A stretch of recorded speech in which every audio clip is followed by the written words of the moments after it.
Hey everybody, I'm Yao. I play Bo Chow in Sinners, and you're watching Pop Culture with Pat. What's your favorite scary movie? Hey guys, welcome back to Pop Culture with Pat. So I'm so excited to be joined by today's guest. Today I'm talking to Yao, who plays Bo in Sinners. Thank you so much for your time today, Yao. Hey man, it's a pleasure. Yeah, like I said previously, very excited to talk to you about the film. It's going to have spoilers in it, so I just want to give you guys a heads up. If you haven't seen the film, what are you doing? Make sure you go out, check it in theaters right now. But that's fair warning because we're definitely going to get into some spoilers here for sure. But to start things off, yeah, I wanted to ask you because I always like asking people this question Mm. as far as what was your relationship with the horror genre prior to working on Sinners? Oh my goodness. I didn't get into horror until maybe like 10 years ago. I think it was The Conjuring. Oh yeah. Um, and I was truly shocked. And I think, just my nervous system couldn't handle it. But I think the craft that went into The Conjuring, Um, also the fact that it's like another fellow Malaysian, James Wan, who's like behind that whole franchise and series, like really got me going about it. And I was like, oh, I can feel more than one thing inside of a horror movie. And that horror itself is a vehicle for other stories and meanings and symbols. And it's really powerful. Oh, and then like the nerd side of me got into it, like when I started making movies and like TV and things like that. I think I Wikipedia'd paranormal activity, and I was like, let's go. Like creativity, and then also like how little it took to make that movie, and it was just like imagination, and then how well it did, and how horror empowers filmmakers as well. It really got me going, and so I started to really see it as an artistic medium. Yeah, there's so much that you can do with the genre. There's so many different subgenres. Like we were kind of talking about, there's a lot of filmmakers that kind of get their start in the horror genre and go from there. Yeah, There's just yeah. it, a lot of times there are smaller budgets, but it really kind of forces you to be creative with, producing and making the film happen. So as far as Sinners goes, in the film you play Bo, there's such a rich history with all of the characters. I feel like as soon as we get introduced to everybody in this movie, what kind of backstory did you get about Bo in the film? Was there anything that maybe you added to want to make the character your own as well? I think the backstory that I received was that they were best friends. And we talked about it like almost the first meeting that I had with Ryan was just talking about the relationships between the twins and Bo. And then basically just like kind of riffing on what it could be, what it could mean, you know. But I think what was most important, I guess maybe this was my angle coming in. I don't know if this is Ryan's angle, was that these are real people and these are real relationships that can continue today. Like, um, I grew up, in San Francisco and a little bit in Baltimore and here, and I'm just surrounded by such a diverse community all the time. And so these relationships are not uncommon, and having really deep friendships like across race is not like something that's new to me, and that's something that I wanted to portray, especially looking back in the 1930s, to kind of take like an optimistic view. Um, and then also to embrace the complexity of that, and we talked about that also in that meeting. So the thing that was most important was to get like the tone of the relationship, and then when I got on set with Mike, he's just such a charming and like warm and friendly guy that we just started riffing from day one, and it was just kind of like we locked eyes and we were like, okay, like this is somebody that I can trust to play with. And I was, it was like this implicit understanding of like, yeah, yeah, we can go there. Like we don't have to just like be actors and then cameras rolling and then all of a sudden we're characters. Like even when the cameras are off, like we're still kind of like energetically playing with each other. We're still energetically connecting. And that was a huge learning experience for me. And then you also have Li Jun Li, who plays your wife in the film. Can you just talk about developing the relationship and dynamic between your characters, and what's something that she brings as a scene partner that you really appreciate? Lily will make an offer and then you have to deal with it. And then you're like, okay, well, I'm gonna make an offer and you have to deal with it, you know? it's kind of like playing high stakes poker, but with a friend, and uh, and she doesn't, Lily doesn't really play her cards close to her chest. She's so warm and generous, and not just like on camera, but off camera.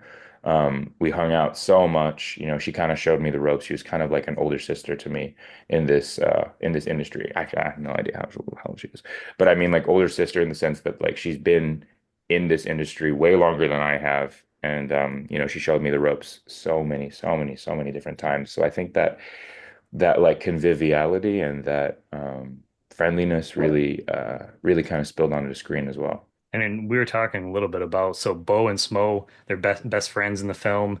Why do you think that those two are so close with each other? Can you just talk a little bit more about that experience of working with Michael B. Jordan, who I mean, the guy is amazing. He's already got quite a stacked resume up to this point in his career. So I imagine that must have been quite the experience. Yeah. I met Michael B. Jordan at the first read, and he was such a cool and chill guy. He's really just about the work.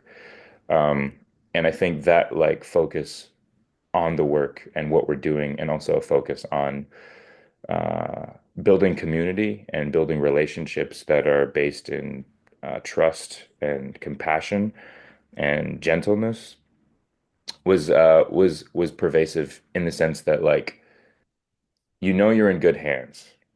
And so there's freedom to experiment and freedom to play and freedom to really dive deep into these relationships. And I think that there's always that kind of carryover as an actor, you know. And there's almost like there's like three ways you can go about it. You can not talk about it at all. You can kind of get into it and like be like, okay, and this is what it's going to be like, and we're friends because here. And then there's like the third way, which is like, you create an antithetical, you create an, is that the word?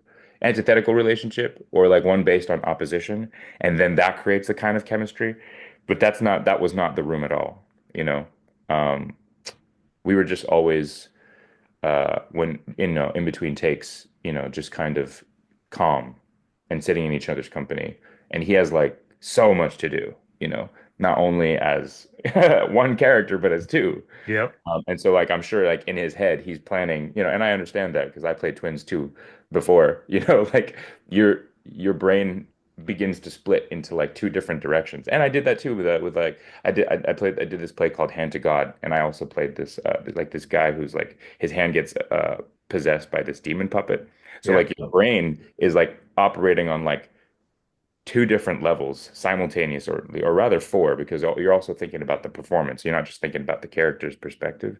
So like he's busy as hell, And so like I'm trying not to bother him, but at the same time, he gives so much energy and so much time, so that I would just whenever there was something that I needed, we would have a conversation about it or something like that. Um, but I think when it comes to Bo and Smoke, I think Bo's actually kind of a quiet friend. He's a follower. He's like a really, really, really good backup. Um, and I think that when Smoke and Stack come into town, they kind of make him come out of his shell. And I think that was the relationship that they had when they were kids, whether it's like, running around fishing or like stealing things from the grocery store or like, Yeah. dogs or something like that. I think it was always like maybe one of them was the instigator, because like Smoke's obviously cleaning up after Stack, but Bo's the guy, he's like the lookout, that kind of thing. That kind Yeah, I love it. Like I said, there's a rich history with all the characters where I found myself wanting to learn more about each of these individual characters, kind of their stories of where they came from. We get a little bit, a good amount in this film, but would love to almost maybe see like a prequel or something to this movie Yeah. because it's weird too. Like saying this is horror, I feel like is not doing it justice because it does have the horror elements in there, but this movie is so much more than just a horror film as well. Yeah. It's like split into multiple different films that kind of converge on each other. But yeah, I know you said Michael was pretty busy, so I don't know if this was something that came up in conversation, but did you guys talk at all about how you both had the chance to play twins at all, or? No, man, because that's not the work, Yeah. Some people have asked me this, and I'm like, I just don't know when it would come up. Yeah, Because that's we're not talking about our careers, we're not talking about acting, we're talking about what Bo and Smoke are thinking in this moment, you know? And yeah, if there's anything else, we're talking about how we can contribute to the energy of the set or what's going on. Um, and that's I don't know, that's a gift really to get to be able to put aside your past and your future and to stop thinking about the business and the career and just get to play, you know? yeah. Really, really high stakes playing. That's the dream, man. Yeah, I figured it was probably the case, but just where you said, he was like so busy, but it's like something where I was like, oh, like I didn't realize that as far as like your career goes. So I thought that was interesting. So had to ask now, as far as can you talk about just the process of getting to play a vampire, becoming a vampire in this Oh film? man. I'm I sure you guys must have wish. had so much fun. I wish. The process.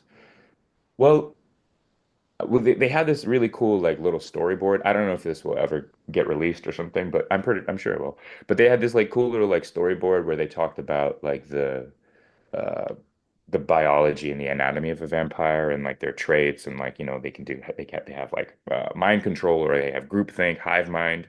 Like they kind of operate like bees, like Jack O'Connell's the queen bee.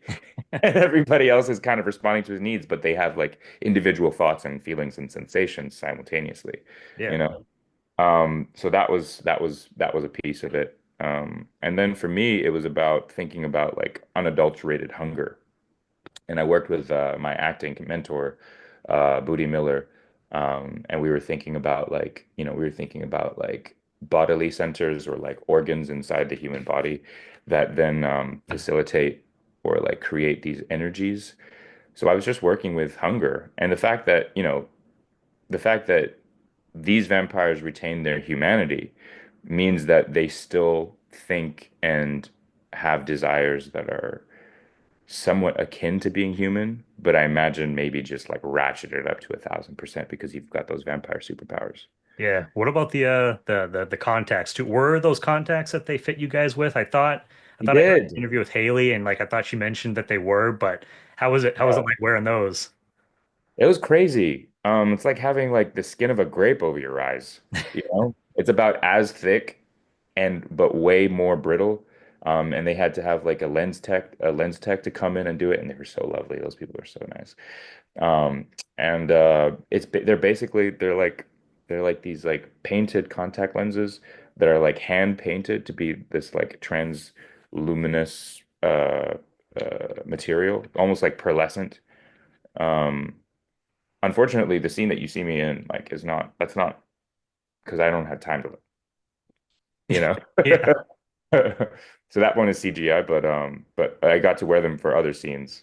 Yeah. Oh, that's cool. And what was your reaction, I guess, like because it's one thing to be filming the project, but then to actually see the playback afterwards once everything's all put together. So what was your reaction kind of seeing it for the first time afterwards?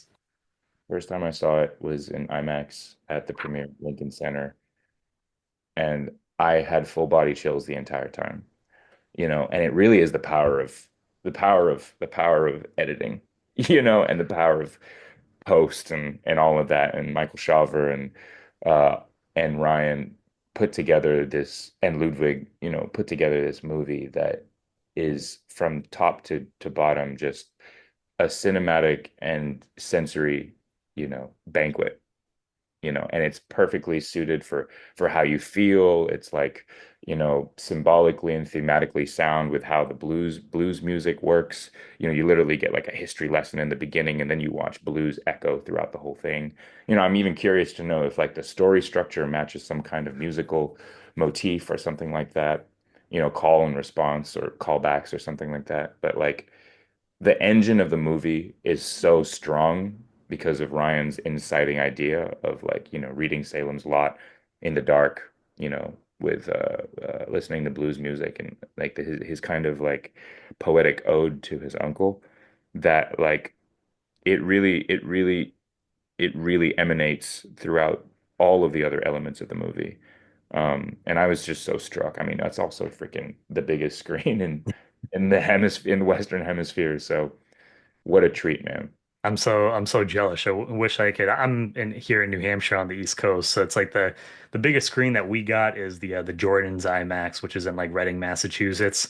So that's like the biggest one that we got. So, but I saw it on like one of the other IMAXs. They call it like a mini IMAX kind of thing. So I saw that. That's close to me. I was happy to see that, but I wish that I could have got to see it on one of these, these huge IMAX screens because it's Well, they just definitely. got to rerun it, you know? Yeah, yeah, no, definitely.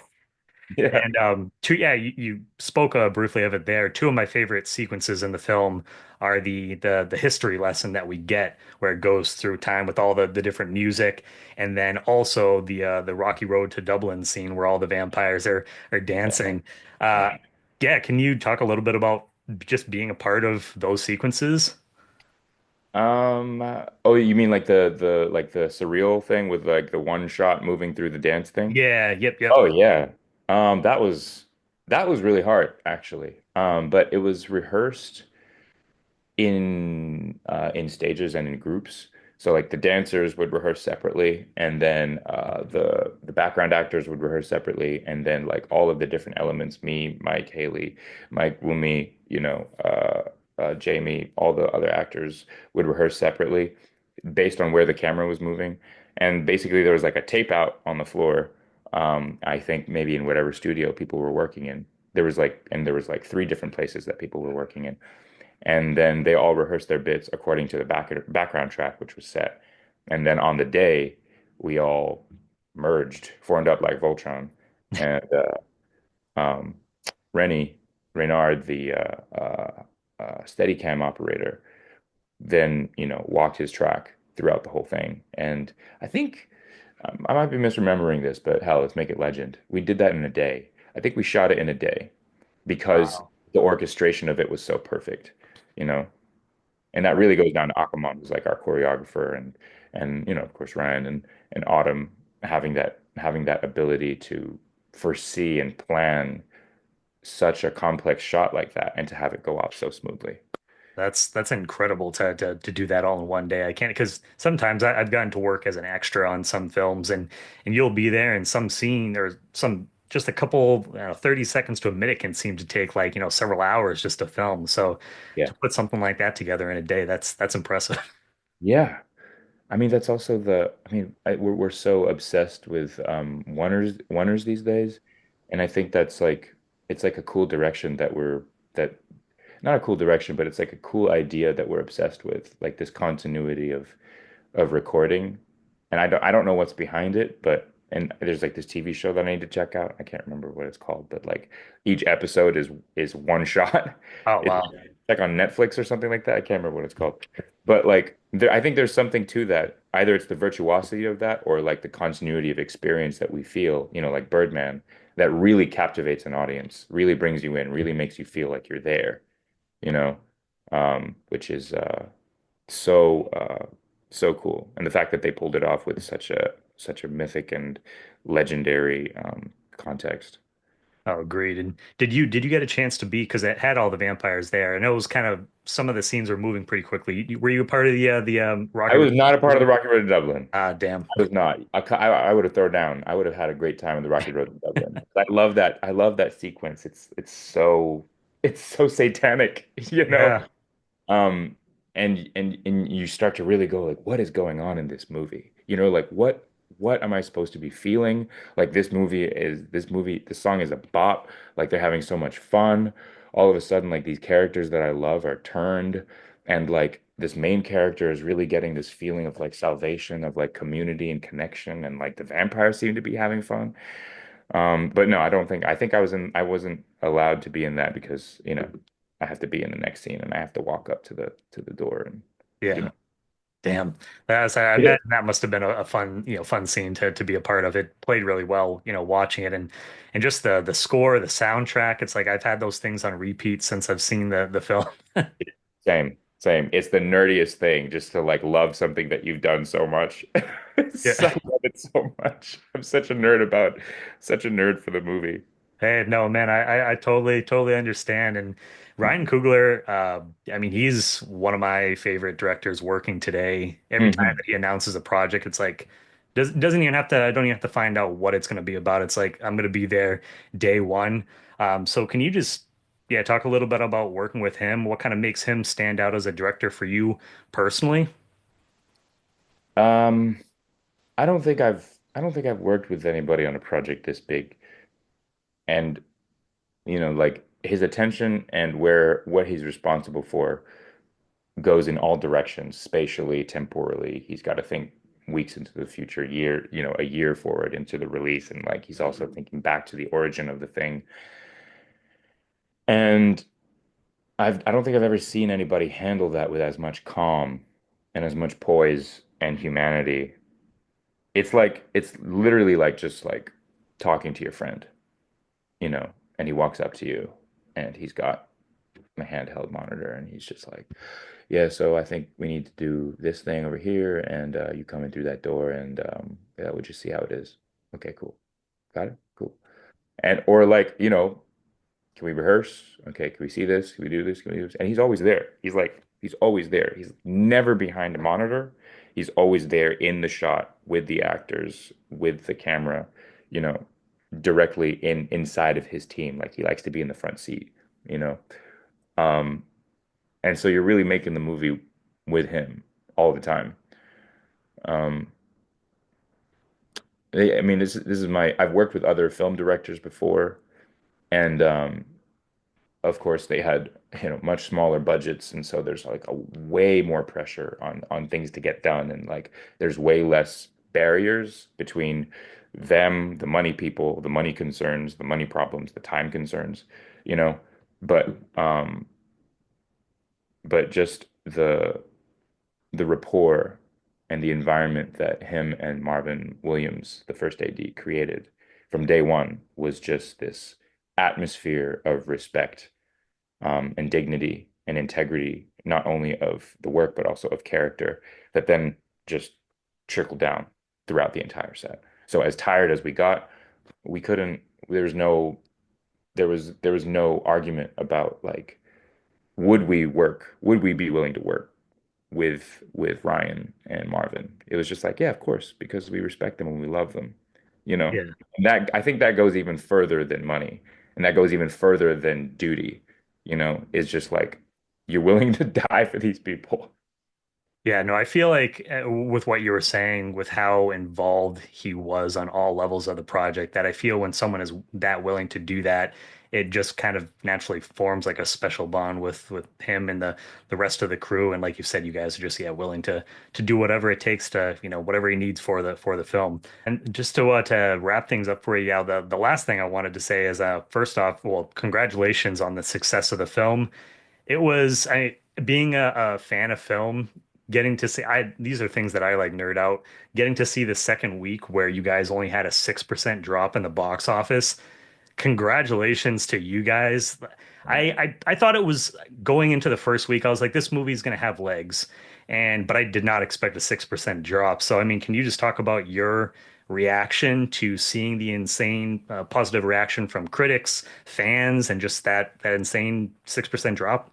Well, I want to know what that means to you. Can you tell me how significant that is? Yeah, I mean, I think there was only a couple films, and like I'm trying to think of off the top of my head. I think maybe Get Out held the record previously as Woo. far as like lowest Big drop.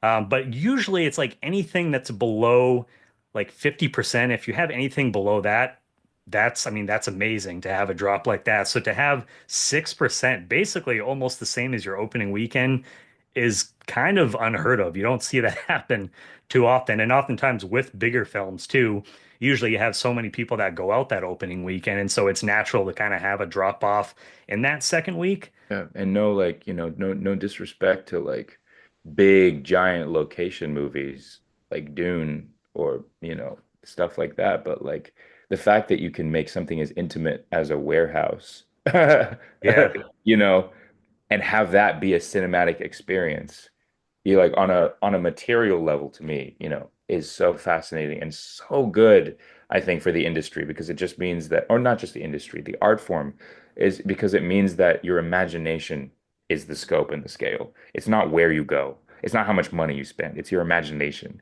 you know? And then like also like, you're gonna bring a crane, you're gonna bring an IMAX camera, you're gonna bring, Michael Ralla and Alex, and in there with their VFX to like take the top of your skull off.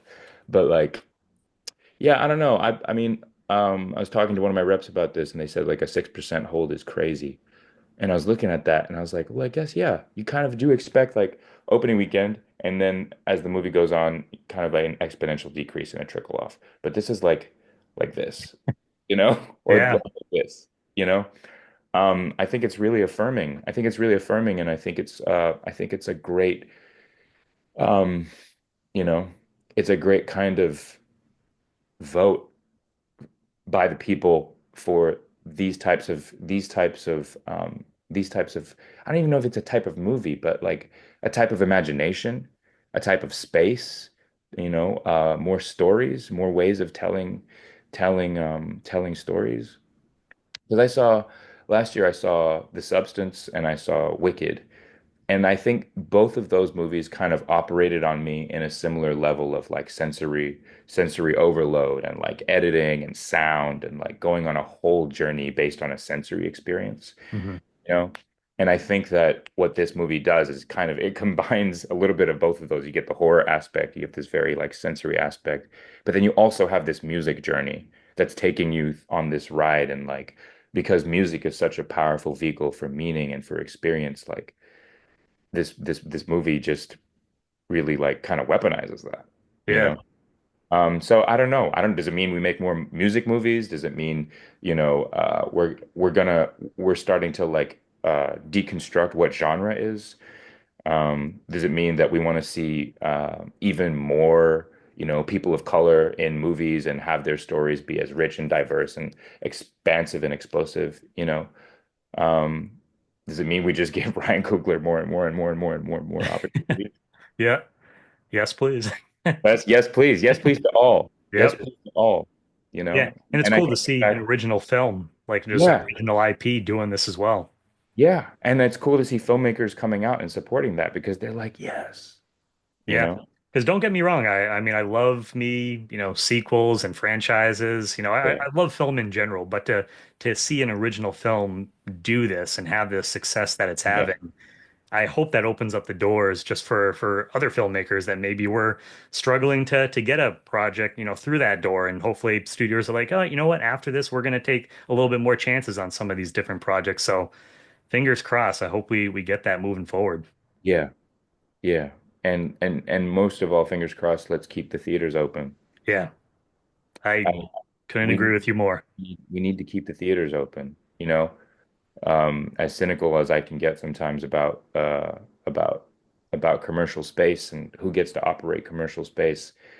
It's so important for us to gather physically together and experience something, and Yeah. go on that ride. My favorite thing when I watch movies, and I watched The Substance like 6 times, not because I was in it, but because I just wanted to watch the audience watch it. Yeah, I've done that. I just love being with people and having a group experience. I don't think I would be an actor or an artist if it wasn't because I love to be with people and to be moved by people and with people. Oh yeah, no, I've had so many great cinematic experiences throughout my lifetime, this being one of them. But yeah, just getting to experience it because it's fun sometimes to go by yourself to the theater, but Yeah. to get to experience it with a big sold out crowd, packed theater, Yeah. there's nothing like it. Yeah. I saw Revenge of the Sith 2 nights ago, just with me and my friend and maybe like 6 other people in the audience. And I was like, oh, like I'm here with family. Yeah. Like we're here to watch this ridiculous movie with family, you Yeah, know? I saw people. I was coming out recently. I didn't see that, but I was coming out. Actually, I was seeing Sinners the second time and saw people dressed up all in the Star Wars garb and everything like that. So it was cool to see that because unfortunately now, like you're not able to. I think it's fine because they didn't have like any mask on, but just with everything that's happened in the theaters, not really, at least around here, not able to like wear costumes and stuff like that. But it was just fun to see people celebrating, film Mm. that. So, but yeah, I mean, I just want to say thank you so much for your time today, man. It was wonderful getting to talk to you about this film. Moving forward, where can people stay up to date with your work? And is there anything else you want to say about the film just to wrap up? Um, I think the film bears watching multiple times. I think there's so many different layers there. I like to follow the money. Um, I like to watch I like to watch Mike do his thing over and over again. There's so many nuances there. So much to learn from that man as an actor.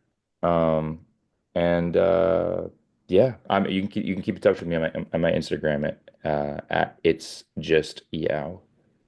Perfect. Well, thank you, Yao. Again, appreciate your time today. I'll make sure to put that down below in the description so people can give you a follow. And you are welcome back anytime in the future. Thank you, sir. Thank you, sir. It's been a pleasure. Hey, everybody. I'm Yao. I play Bo Chow in Sinners, and you're watching Pop Culture with Pat.